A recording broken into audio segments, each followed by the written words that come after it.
Hi friends, నేను ముబారక్ భానుని. ఇప్పుడు ఒక యోగి ఆత్మకథ, అందులో అధ్యాయం 43 రెండవ భాగం. ఆత్మ సహజ సిద్ధంగా అదృశ్య రూపం కలది. అందువల్ల దాన్ని శరీరంలో ఉన్నప్పుడే లేదా శరీరాలలో ఉన్నప్పుడే చూడగలం. శరీరపు ఉనికి మాత్రమే కనిపిస్తుంది అంటే ఈ ఉనికి తీరని కాంక్షల ఫలితం అని అర్థం. మానవుని ఆత్మ 1, 2 లేదా 3 శరీరాల్లో నిబిడమై ఉండి అజ్ఞానం, కోరికలు అనే విరడాలు బిగించి ఉన్నంత వరకు పరమాత్మ అనే సముద్రంలో మమేకం కావడం సాధ్యం కాదు. స్థూల భౌతిక పాత్ర మరణం అనే సుత్తి దెబ్బకి పగిలిపోయినా ఇంకా ఆత్మ 2 పొరలలో భౌతికేతర కారణ అందులో కప్పబడి ఉంటుంది. ఆ 2 శరీరాలు పరమాత్మలో ఆత్మ లీనం కాకుండా అడ్డం పడతాయి. జ్ఞానాన్ని సాధించి కాంక్షలను నివృత్తి చేసుకోగలిగినప్పుడు ఆత్మశక్తి మిగిలిన 2 పాత్రలను కూడా విద్ఘటనం చేస్తుంది. సూక్ష్మాతి సూక్ష్మమైన మానవాత్మ బయటికి వస్తుంది. చివరకు ముక్తి పొందుతుంది. అనంత విశ్వంలో కలిసిపోతుంది.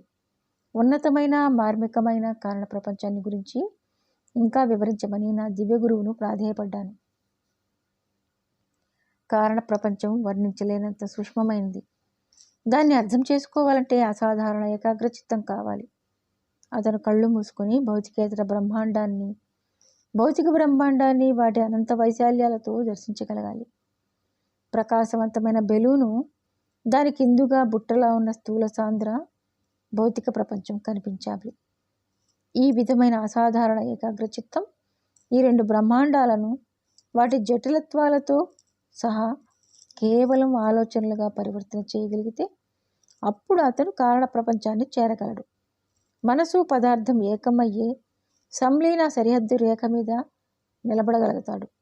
అక్కడ ఘన, ద్రవ, వాయు పదార్థాలు, విద్యుత్తు, శక్తి, అన్ని జీవాలు, దేవతలు, మానవులు, జంతువులు, మొక్కలు, జీవాణువులు అన్నింటినీ చేతన రూపాలుగా అనుభూతి చెందగలడు. ఒక మానవుడు కళ్ళు మూసుకొని తన శరీరాన్ని తాను చూడలేకపోయినా ఒక భావనా రూపంగా తన ఉనికిని ఎలా గుర్తించగలడో అలా వీటన్నింటినీ ఆలోచన రూపాలుగా చూడగలడు. మానవుడు కల్పనల్లో చేసే వాటిని అన్నింటినీ కారణజీవి వాస్తవంగా చేయగలడు. మానవుడు తన మనసులో ఒక తీవ్రమైన ఆలోచన నుంచి మరో తీవ్రమైన ఆలోచన దాకా ఎన్నో స్థాయిల్లో ఆలోచించగలడు. మానసికంగా ఒక గ్రహం మీద నుంచి మరొక గ్రహానికి గంతు వేయగలడు. అనంత పాతాళంలోకి దిగిపోనుగలడు. నక్షత్ర మండలాన్నే గొడుగుగా చేసుకుని రాకెట్లా దూసుకుపోగలడు. నక్షత్ర అంతరిక్షంలో పాలపుత్తల్లో స్ఫులింగంలా కాంతి వెదజల్లగలడు. కారణ ప్రపంచంలోని జీవులకు ఇంతకంటే ఎక్కువ స్వేచ్ఛ ఉంది. ఏ కర్మ పరిమితులు లేకుండా, భౌతికేతర ప్రతిబంధకాలు లేకుండా అప్రయత్నంగా వారి ఆలోచనలను తక్షణ వస్తురూపంగా ఏర్పరచగలరు. భౌతిక బ్రహ్మాండం మౌలికంగా ఎలక్ట్రాన్లతోనూ, భౌతికేతర బ్రహ్మాండం లైఫ్ట్రాన్లతోనూ నిర్మితం కాలేదనే విషయాన్ని కారణజీవులు గ్రహిస్తారు. నిజానికి ఈ 2 కూడా భగవంతుని ఆలోచనలోని సూక్ష్మ కణాలతో తయారయ్యాయని వారికి తెలుస్తుంది. భగవంతుని ఆలోచనను మాయా విభజించి చిన్న చిన్న కణాలుగా చేసింది. అప్పుడు సాపేక్ష సూత్రం వర్తించి ప్రకృతిని ఆ పురుషుని నుంచి వేరు చేసింది. కారణ ప్రపంచ జీవులు ఒకరినొకరు ప్రత్యేక వ్యక్తిత్వం పొందిన ఆనందాత్మ బిందువులుగా గుర్తించుకుంటారు. వారి చుట్టూ ఉండే వస్తువులు కేవలం వారి ఆలోచన వస్తువులే.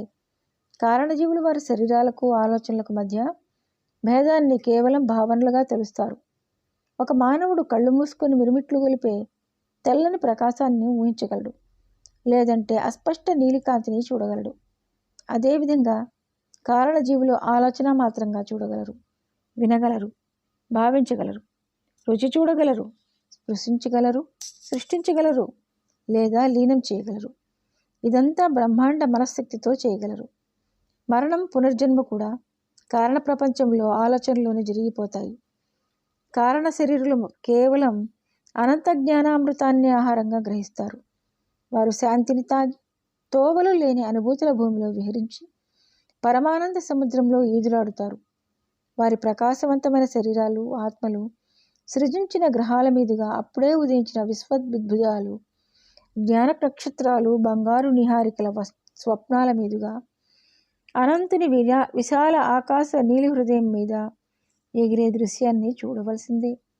ఎందరో జీవులు వేలాది సంవత్సరాలు కారణ బ్రహ్మాండంలో ఉండిపోతారు. క్రమక్రమంగా ఆనందం గాఢతరమై చాలా సహజంగా కారణ శరీరాన్ని వదిలి అనంతత్వాన్ని ధరిస్తుంది. అప్పటిదాకా వేరువేరుగా సంచరిస్తున్న భావనలు, ప్రత్యేక విశిష్టత పొందిన శక్తి తరంగాలు, ప్రేమ, ఇచ్ఛ, ఆనందం, శాంతి, అంతఃప్రజ్ఞ, ఆత్మనియంత్రణ, ఏకాగ్రత అనంతానంద సముద్రంలో కరిగిపోతాయి. ఇకపై ఆత్మ ఆనందాన్ని వ్యక్తిత్వం ఉన్న చేతనా తరంగంగా అనుభవించనక్కర్లేదు. పరమానంద సముద్రంలో నీలమైపోతుంది. తనవైన అన్ని తరంగాల్ని, అనంత హర్షాతిరేకాల్ని, స్పందనలని కూడా అందులో లీనం చేస్తుంది. 3 శరీరాల పంజరం నుండి రూపాంతరం చెంది ఒక్కసారి ఆత్మ బయటకు వచ్చిందంటే సాపేక్షతరా సూత్రం నుండి శాశ్వతంగా తప్పించుకొని అనంత స్వభావాన్ని సంతరించుకుంటుంది. భగవంతుడు అనే ఈ సర్వవ్యాపక సీతాకోక చిలుకను చూడండి. దాని రెక్కల్లో నక్షత్రాలు, చంద్రులు, సూర్యులు పొదిగి ఉన్నాయి. ఆత్మ పరమాత్మగా విస్తరించింది. ఇక అది ఎప్పటికీ ప్రకాశం లేని కాంతి, చీకటితనం లేని చీకటి ప్రాంతంలో ఆనందంతో మత్తెక్కిపోయి బ్రహ్మాండ సృష్టి అనే భగవంతుని స్వప్నంలోనే మిగిలిపోతుంది. స్వేచ్ఛ పొందిన ఆత్మ నేను ఆనందంతో కేకవేశాను. గురువుగారు ఇంకా చెబుతూనే ఉన్నారు. 3 జాడీల భ్రాంతిని తొలగించుకొని ఆత్మ సంపూర్ణ ముక్తి పొందినప్పుడు అనంతత్వంతో ఏకమైన తన వ్యక్తిత్వాన్ని కోల్పోదు. క్రీస్తు తాను యేసుగా పుట్టకముందే ఈ సంపూర్ణ స్వేచ్ఛను పొందాడు. అతని గత జీవితంలోని ఈ 3 దశలు, అతని భూమి మీద జీవితంలో ఈ 3 రోజుల మరణానుభవం, ఆ తర్వాత పునరుద్ధానంగా ప్రతీకాత్మకంగా జరిగాయి. అతను ఆత్మగా అవతరించగలిగే శక్తిని సాధించాడు. అభివృద్ధి, ఆత్మ పురోగతి సాధించని మానవులు పదే పదే భౌతికేతర కారణ జన్మలను ఎత్తవలసి ఉంటుంది. ఈ జన్మలకు ఒక లెక్క అనేదే ఉండదు. పరిపూర్ణ ముక్తిని సాధించిన గురువు ఇతర మానవులను భగవంతుని వైపు మళ్లించడానికి ఒక ప్రవక్తగా భూమి మీద మళ్ళీ అవతరించాలని ఇచ్చగించవచ్చు. లేకపోతే నాలాగా భౌతికేతర బ్రహ్మాండంలో నివసించాలని కోరుకోవచ్చు. అక్కడ ఒక రక్షకుడు ఆ గ్రహవాసుల కర్మలను కొంత తాను భరించి భౌతికేతర బ్రహ్మాండంలో పునర్జన్మను పరిహరించడంలో సహాయపడవచ్చు. తద్వారా వారికి శాశ్వతంగా కారణక్షేత్రంలోకి ప్రవేశించే అర్హతను కల్పించవచ్చు. లేకపోతే ఒక ముక్తాత్మ కారణ ప్రపంచంలో ప్రవేశించి అక్కడి జీవులకు తమ జీవితకాలాన్ని తగ్గించుకోవడంలో సహాయపడి వారికి సంపూర్ణ ముక్తి పొందే వీలు కలిగించవచ్చు. ఇంతా విని మళ్ళీ ఈ 3 ప్రపంచాలకు తిరిగి రావడానికి ఆత్మను ప్రేరేపించే కర్మ గురించి నాకు ఇంకా తెలుసుకోవాలని ఉంది అంటూ గురువుగారిని కోరాను. గురువుగారి మాటలను నేను విసుగు విరామం లేకుండా అలా వింటూనే ఉండగలను. ఆయన భౌతిక జీవిత కాలంలో నేనెన్నడూ ఆయన జ్ఞానం నుంచి ఒకేసారి ఇంతగా గ్రహించలేకపోయాను. మానవుల కాంక్షలు లేదా భౌతిక కర్మ పూర్తిగా నశించాకే వారు భౌతికేతర ప్రపంచంలో శాశ్వత నివాసం పొందుతారు. ఈ క్షేత్రాలలో 2 రకాల జీవులు నివసిస్తారు. భూమి మీద చేయవలసిన కర్మ ఇంకా మిగిలిపోయి మరొక స్థూల శరీరాన్ని గ్రహించవలసిన జీవులు భౌతికేతర ప్రపంచంలోకి తాత్కాలికంగా వచ్చిన యాత్రికులుగాను దర్శకులుగాను ఉంటారు. వీరు భౌతిక మరణం తర్వాత కొద్ది కాలం ఇక్కడ నివసిస్తారు. ఇటువంటి జీవులు భౌతికేతర ప్రపంచాన్ని దాటి కారణ బ్రహ్మాండంలోకి ప్రవేశించడానికి అనర్హులు. వారు భౌతికేతర ప్రపంచాల మధ్య తిరుగుతూనే ఉండాలి. వారికి వారి భౌతిక శరీరపు 16 స్థూల ద్రవ్యాల గురించి, భౌతికేతర శరీరపు 19 సూక్ష్మ ద్రవ్యాల గురించిన స్పృహ ఉంటుంది. పురోగతి చెందని ఆత్మ తన ప్రతి భౌతిక శరీరం నశించిన తర్వాత ఒకానొక నిద్ర మరణస్థితిలో ఉండిపోతుంది. అందమైన భౌతికేతర క్షేత్రాల జ్ఞాపకం అతనికి పూర్తిగా నశిస్తుంది. అటువంటి మానవుడు భౌతికేతర ప్రపంచంలో విశ్రాంతి తీసుకొని ఇంకా నేర్చుకోవాల్సిన పాఠాలను నేర్చుకోవడానికి మళ్ళీ పాదార్థిక ప్రపంచంలోకి వస్తాడు. అలా క్రమంగా సూక్ష్మ భౌతికేతర ప్రపంచ విన్యాసానికి అలవాటు పడతాడు. భౌతికమైన ఆకాంక్షలన్నీ నశించిన వారు చిరకాలం ఈ భౌతికేతర విశ్వంలో నివసిస్తారు. వీరు స్థూల స్పందనలతో భూమిపైకి తిరిగి రావాల్సిన అవసరం లేదు. వారికి ఇక భౌతికేతర కారణ కర్మలు మాత్రమే మిగిలి ఉన్నాయి. వీరు భౌతికేతర మరణం తర్వాత మరింత లలితమైన కారణ ప్రపంచానికి వెళతారు. బ్రహ్మాండ నియమానుసారంగా కొంత నిర్దిష్ట సమయం తర్వాత కారణ శరీరాన్ని వదిలి ఈ పురోగతాత్మలు హిరణ్యలోకానికి కానీ అటువంటి ఉన్నత భౌతికేతర గ్రహాలకు కానీ పునర్జన్మ రూపంగా తిరిగి రావచ్చు. కొత్త భౌతికేతర శరీరాన్ని ధరించవచ్చు. పూర్తి కాని భౌతికేతర కర్మలను పూర్తి చేయవచ్చు. అబ్బాయి, ఇప్పుడు నేను భగవదావేదేశానుసారం పునరుద్ధానం చెందానని నీకు బాగా అర్థమైందా? భౌతిక ప్రపంచం నుంచి వచ్చే జీవుల కోసం కాక కారణక్షేత్రాల నుండి భౌతికేతర జీవులుగా పునర్జన్మ ఎత్తుతున్న వారికి సహాయపడే రక్షకునిగా నేను ఈ హిరణ్యలోకంలో అవతరించాను. భూమి మీద నుంచి వచ్చే జీవులకు ఏమాత్రంగా కర్మావశేషం ఉన్నా హిరణ్యలోకం వంటి చాలా ఉన్నతమైన భౌతికేతర గ్రహాలకు చేరలేరు. భూమి మీద చాలామంది ధ్యానం ద్వారా దర్శనాన్ని సంపాదించి ఉన్నతానందాన్ని పొందలేరు. మరణం తర్వాత పరిమితమై సంపూర్ణమైన భౌతికానందాలను వెతుక్కుంటూ భూమి మీదకు తిరిగి వస్తారు. అలాగే భౌతికేతర జీవులు కొందరు భౌతికేతర శరీర విద్ఘటనం జరిగేటప్పుడు ఆధ్యాత్మిక పురోగతితో కారణ ప్రపంచ ఆనందానుభవాన్ని పొందలేరు, ఊహించలేరు. వారు మరణ సమయంలో కూడా భౌతికేతర ఆకాంక్షలతో దాన్నే తిరిగి కోరుకుంటారు. అలాంటి జీవుల భారీ కర్మ మళ్ళీ అదే ప్రపంచంలో తీరిపోవలసి ఉంటుంది. వారు కారణ ప్రపంచంలో శాశ్వత నివాసం ఏర్పరచుకునేలాగా అది జరుగుతుంది. కనువిందు చేసే భౌతికేతర బ్రహ్మాండంలో అనుభవాల కోసం తప్పించకుండా మళ్ళీ అక్కడికే వెళ్ళాలని కోరుకోకుండా కారణ ప్రపంచంలో శాశ్వతంగా ఉండిపోతాడు. గత జన్మ కాంక్షా బీజాలను అక్కడ పూర్తి చేసి అజ్ఞానం అనే జాడీలో బిగిసి బంధింపబడ్డ ఆత్మ చివరిదైన మూడో బిరడాలను తోసివేసి కారణ శరీరంలోంచి కూడా బయటకు వస్తుంది. అనంతత్వంలో లీనమవుతుంది. ఇదంతా చెప్పి ఇప్పుడు నీకు అర్థమైందా అంటూ సమ్మోహకరంగా నవ్వారు. అవును, మీ దయ వల్ల అర్థమైంది. కృతజ్ఞతతో ఆనందంతో నాకు నోట మాట రావడం లేదు. ఇప్పటిదాకా ఏ కథ ద్వారా కానీ ఈ పాట ద్వారా కానీ నాకు ఇన్ని విషయాలు తెలియలేదు, ఇంత స్ఫూర్తి కలగలేదు.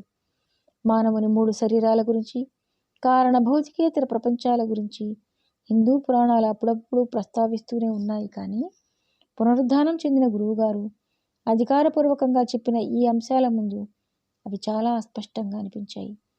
ఏ యాత్రికుడు వెళ్ళి తిరిగి రాలేని లోకాలకు వెళ్ళి తిరిగి వచ్చిన వారు మా గురువుగారు. వారికి ఏ దేశాల ఏ లోకాల పరిమితులు లేవు. మరి అందుకే వారు వెళ్ళిరాని లోకము లేదు. మానవుని త్రిగుణ స్వభావం వల్ల ఎన్నో రకాలుగా అతని 3 శరీరాల అంతర్బోధన వ్యక్తమవుతూనే ఉంటుంది. జాగృతిలో ఉన్నంతకాలం భూమి మీద మానవుడు ఈ 3 శరీరాలను ఉపయోగిస్తూనే ఉంటాడు. పంచేంద్రియాలను ఉపయోగిస్తున్నప్పుడు అతను మౌలికంగా భౌతిక శరీరంతో పనిచేస్తూ ఉంటాడు. దేన్నైనా భావిస్తూ, దర్శిస్తూ, సంకల్పిస్తూ ఉన్నప్పుడు అతను భౌతికేతర శరీరాన్ని ఉపయోగిస్తూ ఉంటాడు. అతను మంచి ధ్యానంలో మునిగినప్పుడు కానీ, ఆత్మశోధనలో ఉన్నప్పుడు కానీ కారణ శరీర అభివ్యక్తికి అవకాశం ఉంటుంది. అలవాటుగా తన కారణ శరీరంతో సంవాదం చేసే వ్యక్తికి బ్రహ్మాండ ప్రతిభతో కూడిన ఆలోచనలు వస్తాయి. ఈ దృష్టితో మానవుణ్ణి భౌతిక మానవుడు, బుద్ధిమంతుడైన మానవుడు, మేధావి అని 3 వర్గాలుగా చెప్పవచ్చు. రోజుకు 16 గంటల పాటు మానవుడు తనను తాను కేవలం శరీరంగానే భావిస్తూ ఉంటాడు. ఆ తర్వాత అతను నిద్రిస్తాడు. అతను కలలు కంటే తన భౌతికేతర శరీరంలోనే ఉంటాడు. భౌతికేతర జీవులలాగా అప్రయత్నంగా ఏ వస్తువునైనా సృజించగలడు. ఒకవేళ అతని నిద్ర గాఢ నిద్ర అయి ఏ కలలు లేనిదైతే అతను నిద్రించినన్ని గంటల పాటు అతని అహం కారణ శరీరానికి బదిలీ అవుతూ ఉంటుంది. అటువంటి నిద్ర పునఃస్థితినిస్తుంది. స్వాప్నికుడు తన భౌతికేతర శరీరంతో సంవదిస్తూ ఉంటాడు, కారణ శరీరంతో కాదు. అతనికి నిద్రలో ఇటువంటి విశ్రాంతి దొరకదు. గురువుగారు ఉపన్యసిస్తున్నంతసేపు నేను ప్రేమపూర్వకంగా ఆయన్నే గమనిస్తూ ఉన్నాను. మీ శరీరం సరిగ్గా నేను పూరి ఆశ్రమంలో మీ మరణానికి దుఃఖించిన ఆ శరీరంలాగే ఉంది అన్నాను. అవును, నా కొత్త శరీరం సరిగ్గా నా పాత శరీరానికి నకలు. ఈ రూపాన్ని నేను ఎప్పుడంటే అప్పుడు తెప్పించగలను, వద్దనుకుంటే అదృశ్యం చేయగలను.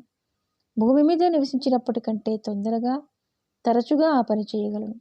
ఇప్పుడు నేను వేగంగా, కాంతి అంత వేగంగా ఈ అభౌతికత్వం వల్ల ఒక గ్రహం నుంచి మరో గ్రహానికి ప్రయాణించగలను.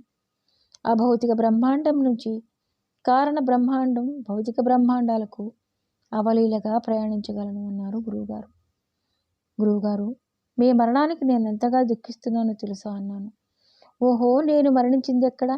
నీ మాటల్లో నీకు పరస్పర వైరుధ్యం కనిపించటం లేదా? సరదాగా ఇలా అంటూ ఉంటే శ్రీ యుక్తేశ్వర గారి కళ్ళు మిలమిల మెరిశాయి. నువ్వు భూమి మీద కలగంటున్నావు. ఆ భూమి మీద నువ్వు నా స్వప్న శరీరాన్ని చూశావు. నువ్వు ఆ స్వప్న బింబాన్ని ఖననం చేశావు.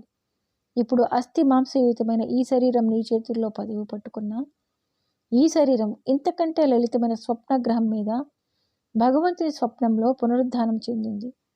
ఎప్పుడో ఒకరోజు ఆ లలిత స్వప్న శరీరం, ఆ స్వప్న గ్రహం కూడా వెళ్ళిపోతాయి. అవి కూడా ఎప్పటికీ ఉండిపోవు.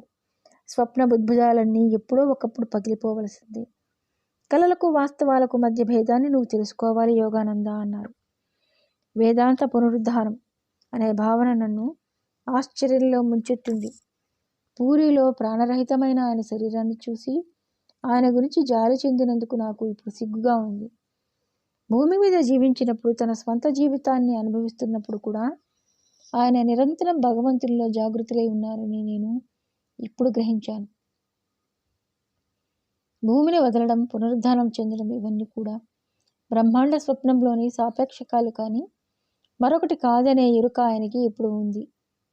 నా జీవితం, మరణం, పునరుద్ధానం వీటన్నింటి సత్యాలను నీకు ఇప్పుడు చెప్పాను. నువ్వు నా కోసం దుఃఖించకు. దాని బదులుగా భగవంతుని స్వప్న భూమి మీద మరణించి మరో స్వప్న భౌతికేతర గ్రహం మీద, భౌతికేతర శరీరాలు గల ఆత్మలు గల గ్రహం మీద నేను పునరుద్ధానం చెందిన కథను ప్రచారం చేయి. అప్పుడు దుఃఖంతో మతి పోగొట్టుకునే మరణ భయగ్రస్తులకు కొత్త ఆశ కలుగుతుంది అన్నారు. తప్పకుండా గురువుగారు అన్నాను. గురువుగారి పునరుద్ధానం గురించి అందరికీ చెప్పటం కంటే సంతోషకరమైనది ఏముంటుంది? భూమి మీద నా స్థాయి చాలా ఉన్నతం. దీనివల్ల నాకు సుఖం ఉండదు. ఎందుకంటే చాలామంది మానవుల స్వభావాలకు ఇది సరిపడదు. ఎన్నోసార్లు అవసరమైన దానికంటే ఎక్కువగా నిన్ను కోప్పడ్డాను. నువ్వు నేను పెట్టిన పరీక్షలో నెగ్గావు. నా ఖండన మందనలన్నింటినీ చీల్చుకుని నీ ప్రేమ ప్రకాశించింది. నేను ఇంక ఎప్పుడూ నీ వైపు తీవ్ర దృష్టి సారిస్తూ కోపపడటం జరగదని చెప్పటానికి వచ్చాను. మృదువుగా అన్నారు గురువుగారు. ఆ మహాగురువు చీవాట్లు తినడంలో ఎంత ఆనందం ఉంది. నేను అది కోల్పోయాను. ఆయన కోప్పడిన ప్రతిసారి అది నాకు ఒక రక్షణగా నిలిచింది. లక్షల సార్లు కోప్పడండి, దయచేసి కోప్పడండి అన్నాను. నిన్ను ఇంక నేను కోప్పడను. ఆయన గొంతులో గాంభీర్యం ఉన్నా అంతర్లీనంగా పరిహాసం లేకపోలేదు. మనం ఇద్దరం కలిసి నవ్వుకోవాలి. భగవంతుని మాయా స్వప్నంలో మన రూపాలు రెండుగా కనిపించినంతకాలం మనం అలా నవ్వుతూ ఉండాలి. చివరికి మనం పరమాత్మతో ఒకటిగా కలిసిపోతాం.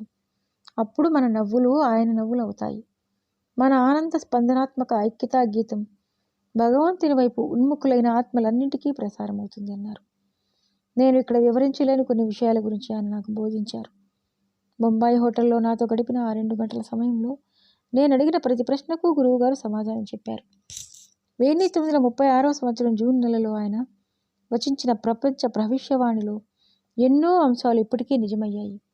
ఇప్పుడు నేను నిన్ను వదిలి వెళ్తున్నాను. ఈ మాటలతో నా చేతుల్లో ఆయన శరీరం కరిగిపోవడం నాకు అనుభవమైంది. వత్స, నువ్వు నిర్వికల్ప సమాధిలో ప్రవేశించి నన్ను పిలిచినప్పుడల్లా నేను అస్థిమాంస రూపంలో నీ దగ్గరకు వస్తాను. ఇవాళ వచ్చినట్లే వస్తాను. ఆయన కంఠధ్వని నన్ను నా ఆత్మ దాకా స్పందింపజేసింది. ఈ దివ్య వాగ్దానంతో శ్రీ యుక్తేశ్వర గారు నా చూపు అందకుండా అదృశ్యమయ్యారు. ఒక ఆకాశవాణి ఇలా ధ్వనించింది. నిర్వికల్ప జ్ఞానం ఉన్నవారు ఎవరైనా ఈ భూమి భగవంతుని స్వప్నమని, జ్ఞానం ఉన్న ప్రతి ఒక్కరూ ఇంతకంటే లలితమైన స్వప్న సృష్టి అయిన హిరణ్యలోకానికి రావచ్చు. అక్కడ భూమి మీద ఉన్నప్పటి రూపంలోనే పునరుద్ధానం చెందిన నిన్ను చూడవచ్చు. యోగానంద, అందరికీ చెప్పు. వియోగ దుఃఖం ఉపశమించింది. ఆయన మరణం గురించిన జాలి, వేదన నా మనసులో శాంతిని ఇప్పటిదాకా హరించాయి. ఇప్పుడు అది మచ్చి కూడా లేకుండా పోయింది. కొత్తగా తెరుచుకున్న ఆత్మద్వారాల గుండా అమితానందం ప్రవహించింది. ఈ ద్వారాలన్నీ ఎప్పుడో ఏ ప్రాచీన కాలంలోనూ నిరుపయోగంగా బిగిసిపోయి ఉన్నాయి. ఇప్పుడు ఈ ఆనంద ప్రవాహంతో విడివడడ్డాయి. శ్రీ యుక్తేశ్వర గారి దివ్య దర్శనంతో నా అవచేతనలోని ఆలోచనలు, భావనలు నా జన్మ జన్మాంతరాల నుండి వచ్చినవి తమ కర్మ కాలుష్యాలను వదిలేశాయి, పునరుజ్జీవనం పొందాయి. నా ఆత్మకథలోని ఈ అధ్యాయంలో నేను మా గురువుగారి ఆజ్ఞను నెరవేర్చాను. ఆయన సువార్తను వ్యాపింపచేయమన్నారు. ఇటువంటి వార్తలను నమ్మని వారు తప్పు చేస్తున్నారని ఇది మరొకసారి రుజువు చేస్తోంది. దుఃఖంతో కుంగిపోతున్న వారికి నిరాశ ఎంత భయంకరంగా ఉంటుందో తెలుస్తుంది. కానీ అది ఎంత దుఃఖమైనా సహజం మాత్రం కాదు. మనిషిలో ఏ భాగము సత్యం కాదు. కానీ అతను సంకల్పించిన క్షణంలో స్వేచ్ఛా పదంలో పయనించగలడు. ఇంతకాలం నువ్వు నశిస్తావు అనే బోధనే విన్నాడు. అతనికి అజేయమైన ఆత్మ సంగతి తెలీదు. మా గురువుగారి పునరుద్ధాన రూపాన్ని చూసింది నేను ఒక్కడనే కాదు. గురువుగారి శిష్యులు ఒక ఆవిడ వృద్ధ మహిళ. ఆవిడను అందరూ ఆప్యాయంగా అమ్మ అని పిలుస్తారు. ఆవిడ పూరి ఆశ్రమానికి దగ్గరగా నివసిస్తారు. పొద్దుటి పూట నడకకు వెళ్ళినప్పుడు శ్రీ యుక్తేశ్వర గారు ఆవిడ ఇంటి దగ్గర ఆగి కాసేపు కబుర్లు చెబుతూ ఉండేవారు. 1936 మార్చి 16వ తేదీ సాయంత్రం అమ్మ ఆశ్రమానికి వచ్చి గురువుగారిని ఒకసారి కలవాలన్నారు. గురువుగారు మరణించి వారం రోజులైంది. ఆశ్రమ నిర్వాహకులు స్వామి సేవానంద ఆశ్చర్యంగా చెప్పాడు. ఆవిడ వైపు విచారంగా చూశాడు. అది అసాధ్యం. వచ్చిపోయే వాళ్ళ హడావుడి నుండి గురువుగారి ఏకాంతాన్ని కాపాడడానికి మీరు ఇలా చెబుతున్నారా అంది ఆవిడ. సదానంద లేదంటూ యుక్తేశ్వర గారి సమాధి వివరాలను చెప్పి ఆశ్రమం ముందున్న తోటలో ఆయన సమాధి దగ్గరకు తీసుకువెళ్ళాడు. అమ్మ అపనమ్మకంగా తల ఊపారు. ఆయన సమాధి ఏమిటి? ఇవాళ ఉదయం 10 గంటలకు మామూలుగా మా ఇంటి ముందు నుంచి వెళ్ళారు. నేను ఆ పగటి వెలుగులో బయట నిలబడి ఆయనతో చాలాసేపు మాట్లాడాను. ఇవాళ సాయంత్రం ఒకసారి ఆశ్రమానికి రా అన్నారు. నేను వచ్చాను. నిరసిన నా జుట్టు మీదుగా ఆయన ఆశీర్వచనాలు జాలువారాయి. ఆ అమృత గురువు తాను ఇంద్రియాతీత శరీరంతో పొద్దున దర్శనం ఇచ్చానని నాకు తెలియజేయాలని ఇలా చేశారు అని అమ్మ అన్నారు. నిర్ఘంతపోయిన సదానంద ఆవిడ ముందు మోకరిల్లాడు. అమ్మ, నా హృదయంలో ఉన్న దుఃఖభారాన్ని తొలగించారు. ఆయన పునరుద్ధానం పొందారు అన్నాడు. ఓకే ఫ్రెండ్స్, ఇప్పుడు ఈ 43వ అధ్యాయం ముగిసింది. ఇది మీకు నచ్చినట్లయితే లైక్ చేయండి, షేర్ చేయండి. సబ్స్క్రైబ్ చేసుకోకుండా ఉంటే కనీసం ఎప్పుడైనా సబ్స్క్రైబ్ చేసుకోండి. మంచి మంచి పుస్తకాలు చదివి ప్లేలిస్ట్లో పెట్టాను, అవి కూడా మీరు విని ఆనందించండి. మరో అధ్యాయంతో మళ్ళీ మీ ముందుంటాను. Okay, thank you.